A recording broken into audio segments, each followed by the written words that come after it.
பழனிமலை முருகனுக்கு பண்டாரம் தேடி வரும் ஆண்டி முகம் காண வரும்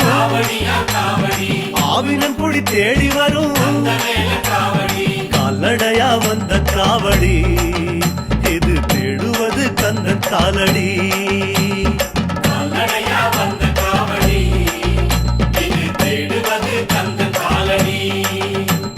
பழுத்த பழம் தேடுதப்பா பாலதண்ட பாணி கேட்ட நல்ல முத்து வேலனுக்கு